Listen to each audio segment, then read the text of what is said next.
Buenas noches, damas y caballeros, bienvenidos una vez más a una emisión de Tremendo Tumbao, el espacio del sonero. Su programa donde vamos a conocer, donde seguimos impulsando o rescatando de alguna manera la trayectoria de la música cubana en nuestro país y bueno, a nivel mundial. El día de hoy tenemos una interesante plática. Nos acompaña el maestro Dionisio Sánchez Alvarado, quien es una de las autoridades de tal música aquí en México, aparte de ser investigador, obviamente, locutor, músico, peatón, dice en su face. Peatón, sí. Dionisio, muchas gracias por venir, buenas noches. Muchas gracias a ustedes, gracias a ti, en verdad, a usted que nos está viendo, gracias en verdad por permitirme venir a decir tal vez algo que a muchos de los pueda gustar, pero yo creo que les puede interesar. Siempre hay algo importante que se puede decir, ¿no? O sea, siempre hay algo. Claro que sí. Y bueno, ¿cómo llega Dionisio a hacer todo lo que llegó a hacer dentro de la música, dentro de la investigación? O sea, ¿qué fue lo que te llamó para llegar a todo esto de principio? Bueno, de principio, realmente el empezar a ser músico a los 13 años me lleva lógicamente a la música, pero desde muy niño yo escuchaba radio, veía televisión, pero era televisión con esas caricaturas antiguas donde salía la música como la de Cab Calloway, la de Jim Krupa, salían esas caricaturas con esa música. Y escuchaba radio, escuchaba mucha radio, esa radio antigua, escuchaba el XW, escuchaba, en fin, y me soñaba yo en la radio. Yo quería ser operador radiofónico y quería estar en la radio, ya desde muy niño. O sea, mis recuerdos de niño es estar a las 12 de la noche con mi radio, sintonizando las estaciones de la frontera. En aquellos años, cuando yo era niño, en los principios de los 70, finales de 60, principios de los 70, las transmisiones en la Ciudad de México terminaban, casi el 99% de las estaciones terminaban a las 12 de la noche. A las 12 de la noche entraban, pero como cañón entraban las estaciones de la frontera. Escuchábamos la T Grande de Monterrey, la T Grande de Texas, escuchábamos estaciones desde Costa Rica, escuchábamos Radio Progreso de Cuba, llegaba cualquier cantidad de estaciones de radio a la Ciudad de México. Y tú la sintonizabas con tu radio, o sea, la sintonizabas con el radio normal. Normal. Terminaba, había una radioemisora en el núcleo Radio 1000 que era Radio Onda, que era música tropical.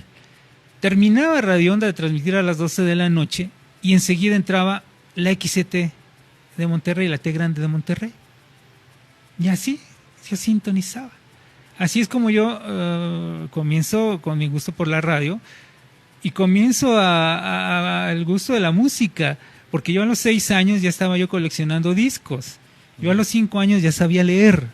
Yo ya leía cualquier cantidad de textos de periódicos que me llegaban a las manos y casualmente el que siempre compraban en las casas era o el Universal o el periódico, el de la prensa, en donde venían columnas muy importantes de Alfredo de Ruiz del Río, venían muchas cosas muy interesantes de música. Y yo las leía. Ya cuando a los 13 años comienzo dentro de la música, comencé a tocar música versátil, aunque realmente a mí lo que me gustaba era el rock, porque yo escuchaba las estaciones de rock. O sea, yo recuerdo de niño haber escuchado cuando presentaron el disco de Abraxas con Mujer de Magia Negra, Oye cómo va, de Carlos Santana. Yo escuchaba a Buddy Miles, escuchaba a Ozzy Visa, después a Tierra, Viento y Fuego, ya todo lo que era rock. Veía en el Canal 13, había un programa que pasaba en los principios de los 70, se llamaba Alta Tensión. Creo que pasaba los sábados o los domingos, ya no recuerdo muy bien. Y ahí veías todos los videos de Creedence, de Christie, de Santana, en fin. Mi vida era hacia el rock. Yo coleccionaba revistas de rock, tenía todo eso. Y de pronto en la casa, en las grandes fiestas que se daban, en esas grandes fiestas en nuestras casas de los 70, de los 60, cuando México bailaba todavía al ritmo de Lobo y Melón, al ritmo de de la Santanera, pero era un poco menos. Los que gustaban de Lobo y Melón, que gustaban de Pérez Prado, que gustaban de ese tipo de grupos, no oían tanto a la Santanera. Claro. Pero sí escuchaban y suspiraban con Luis Arcaraz. O nunca faltaba el disco de los Churumbeles de España. Y comienzo a gustar de esa música y a coleccionar discos, a comprar discos. Mi primer disco lo compré a los 6 años. Y empecé a hacer recortitos, ¿no? Yo empecé a recortaba las fotos, recortaba algunos textos de algunos periódicos y comencé a reunir así textos así empecé a juntarlos hasta ahora que de pronto, por eso pongo yo en Facebook, pongo mi mugrero personal, porque un día me dijeron, ese mugrero que tienes, ¿no? Entonces de pronto yo lo abro y encuentro fotos de los 70, un reportaje del X cosa, ¿no? Sí, es lo que veo, muchos recortes. Ajá, entonces ese fue el gusto por la música y el gusto por el medio, por la radio. Ajá. Ya en 1986 yo comienzo en la radio, tengo 33 años dentro de la radio, nada más, haciendo cualquier cantidad de programas. Claro, pero también colaboraciones con cadenas importantes, ¿no? Sí, es que he estado en casi todos los grupos radiofónicos grandes.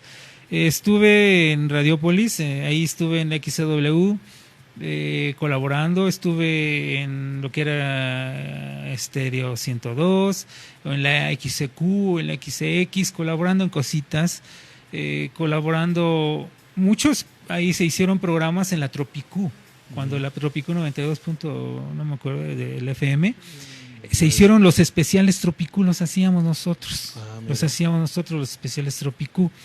Después ya estuve en el IMER, en XRIN, Radio Infantil, del 710, que ahora creo que transmite música ranchera, música mexicana. Estuve también en ABC Radio.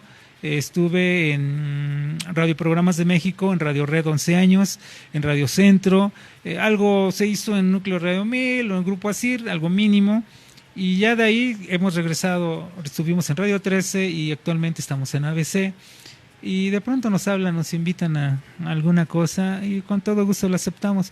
Hacemos programas, hemos hecho programas de televisión, últimamente se hizo algo en Canal 11, pero también se hicieron documentales en el Canal 22, se hicieron, no sé, colaboraciones para documentales en la BBC de Londres y pues, con muchas cosas más, ¿no?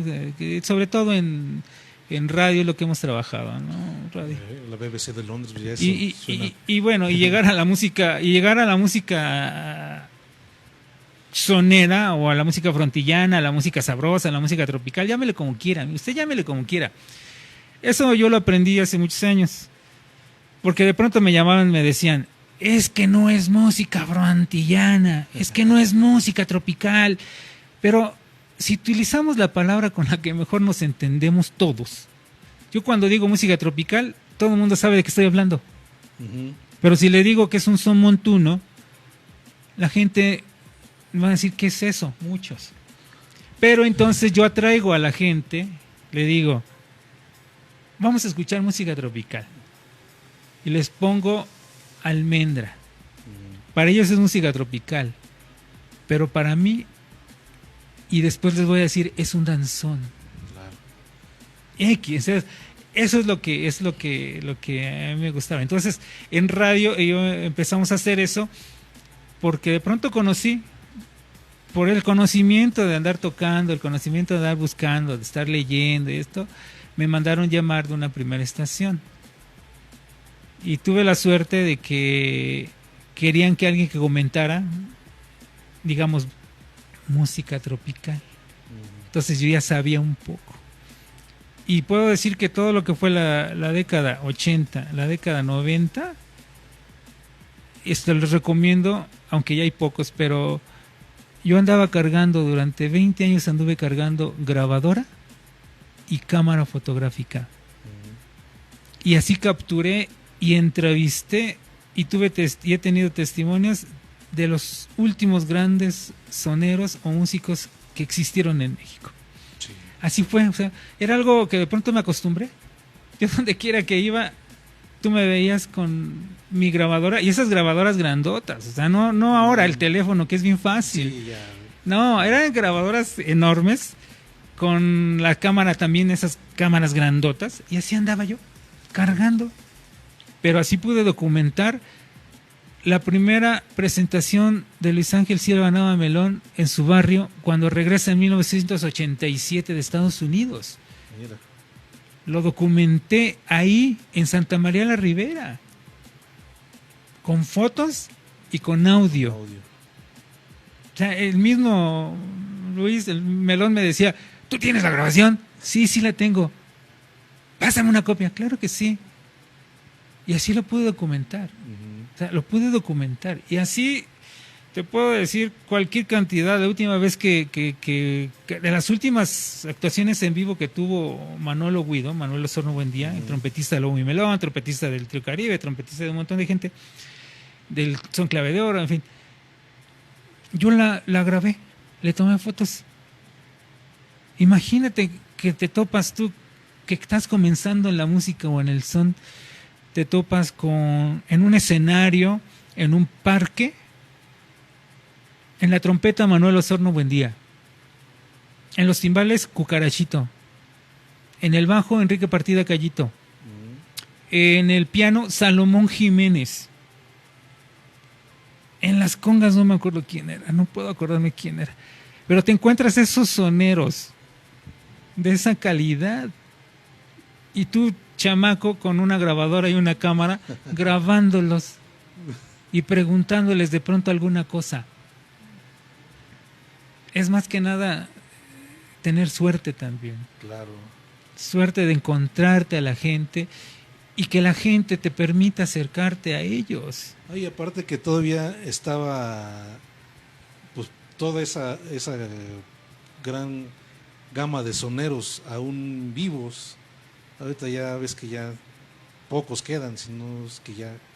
Sí, ya quedan pocos, pero fíjate que hay... yo ya... Marcos Salazar Gutiérrez, el mejor investigador de música sonera en México, y yo, y algunos más, hemos documentado auditivamente esa gran parte de la cuestión del son en México.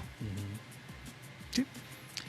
Gente como Jorge Barrientos, que pertenece a una generación un poco posterior a esos soneros ya viejos. Afortunadamente Jorge vive, sí, y muchos de sus contemporáneos todavía viven. Y ellos también tuvieron ellos tuvieron esa escuela. Claro. Entonces, alguien debe de documentar, encargarse de documentar esa parte.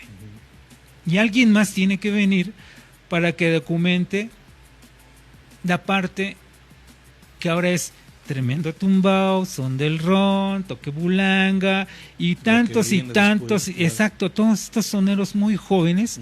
Alguien tiene que llegar a documentar la existencia de todos estos músicos soneros. Digo, yo ya me encargué de documentar la parte de atrás. Afortunadamente tenemos todo ese archivo de grabaciones. Sí, lo tenemos, los audios. El problema que teníamos nosotros, ahora hay una ventaja, Pedro, que antes no, que con los músicos de antaño no había.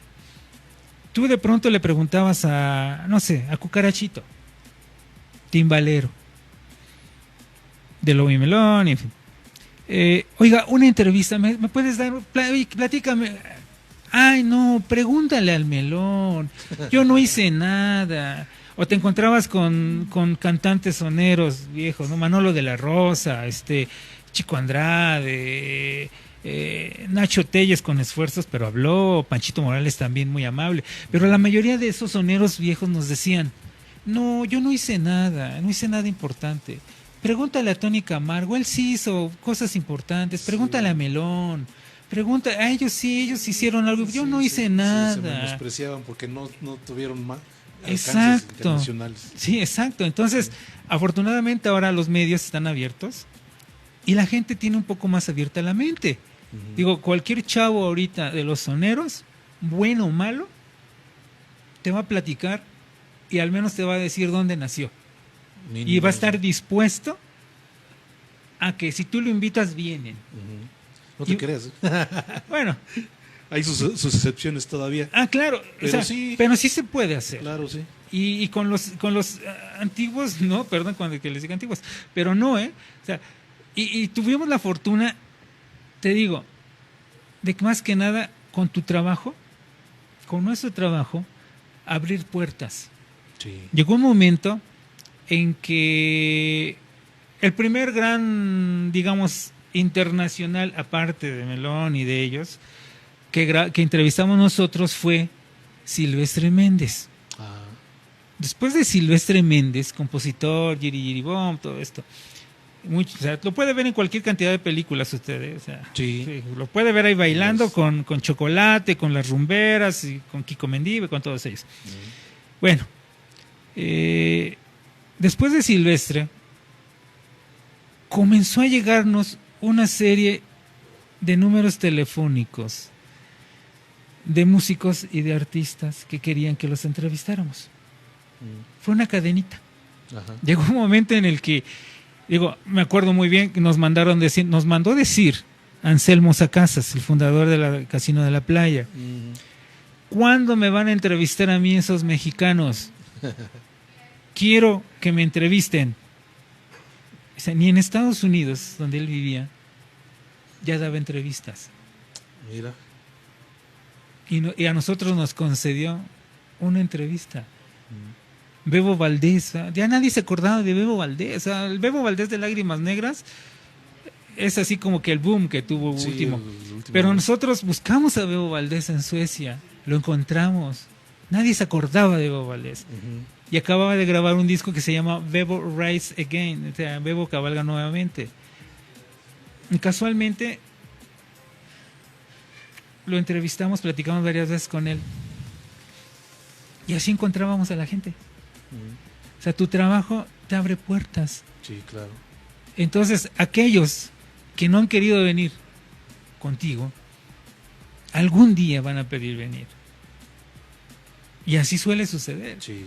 Digo, a nosotros nos pasó le pasó a un músico, a este Jesús Aguaje Ramos. Él tocó con las Estrellas de Areito y tocó en lo último que hizo Rubén González en el grupo. Dirigía el grupo de Rubén González y dirigía a Rubén González porque Rubén González tenía Alzheimer.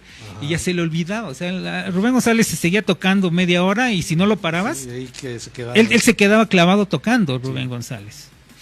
Pero Aguaje lo controlaba. Le indicaba dónde salir, dónde entrar. Entonces, cuando platiqué la primera vez con Ibrahim Ferrer, estábamos platicando y Aguaje se quedó escuchando. Se para y me dice, yo no tengo nada que hacer aquí, porque ustedes están hablando de historia, yo no tengo historia. Se levanta y antes de que se fuera, detengo la entrevista que estábamos grabando, le digo, no te preocupes, pronto vamos a platicar, porque tú tienes algo que decir. Ya, hasta ahí quedó. 1999 llegan los 20 años del lanzamiento de los discos de Estrellas de Areito, y de los únicos músicos que estaban disponibles, sobrevivientes y lo que quieras, estaba Jesús Aguaje Ramos. Y de pronto se concerta una cita para una entrevista, me mandan llamar. Oye, ¿quieres hacer la entrevista? Claro que sí. Cuando me ve llegar él, que llega, ya el equipo estaba listo, me ve llegar, se me queda viendo y me dice, ¿cuánta razón tenías? ¿Cuánta razón tenías? Sí, ahora te toca a ti platicarme la historia. Claro. Platícame la historia de Estrellas de Areito. ¿Cómo fueron las sesiones de grabación? ¿Cómo fue esto? ¿Cómo fue? De lo cual esa entrevista se duró como 3 horas. Nada más se usaron como 5 minutos. Todo lo demás está inédito. ¿Ah, sí? Sí, o sea, nosotros tenemos material que no se conoce. No se ha transmitido nunca. Que no se ha transmitido nunca. Y así con Sonero. O sea, digo, alguna vez lo publiqué. Digo, sé que muchos admiran a Lobo y Melón por justicia propia. Claro. Pero yo tengo la voz de Luis Ángel, me platicó toda su vida. O sea, yo tengo grabada su vida. desde dónde nació, quiénes fueron sus padres, y todos, hasta lo que le gustaba comer, cuándo comenzó, dónde comenzó, todo. O sea, toda la vida de él, de principio a fin, me la platicó y yo se la grabé. De lo cual creo que he utilizado como 10 minutos. Se han transmitido. Todo lo demás está inédito. Entonces tenemos una serie de cantidad, una cantidad considerable de audios inéditos, reconstruyendo con lo que se puede reconstruir la historia de mucha gente aquí en México. Claro, y para toda la gente, todos los jóvenes, y bueno, los ya no tan jóvenes que se acuerdan de ellos, pero los jóvenes que lo que platicamos hace rato ya no tienen esa a quién preguntarle, o sea, ya no conocen a la gente, no conocen a los que hicieron la historia para que ellos sigan intentando tocar esta música. No, y es que el problema es eso, de que no se conoce más, no conocen más. Desafortunadamente me platicaba Galo Almazán y Raúl de la Rosa. Raúl de la Rosa fue el director del Son Veracruz, el primer grupo donde estuvo Benny Moré, después que se fue el conjunto Matamoros y todo eso. Fue de los primeros grupos en los que estuvo Moré. Galo Almazán, director de Los Diablos del Trópico. Me decían los dos, coincidieron y está grabado. Antes, en aquellos años, el único que podía grabar era el Son Clave de Oro. Sí, en aquellos años. Nadie más podía grabar. Nadie más podía grabar. Entonces sí se perdió mucho. Entonces la única referencia grande que tienen los jóvenes es Lobo y Melón. Pero ya solo los coleccionistas o la gente investigadora de pronto dicen, bueno, mira, escucha, en esta grabación es Los Guajiros del Caribe, con Oscar López, en esta grabación, conjunto de Juan Terraza, en esta grabación son Los Diablos del Trópico, aquí con Pérez Prado tocando el manicero, son Los Diablos del Trópico. No son no es Pérez Prado con su orquesta. Pero entonces tienes que decirles. Claro. Porque no está el dato. No está el dato, sí, los discos así salían, ¿no? Así salían, no salían. Orquesta de tal, orquesta no. de O sea, tal. se le daba el crédito al que conseguía el trabajo, como decían, ¿no? Digo, yo te lo juro que yo no fui Nana Pancha que grabó Pedro Infante, fue el conjunto de Raúl de la Rosa el que grabó. Pero tú ves el disco de Pedro Infante con la etiqueta y dice conjunto de Fallo Cabrera.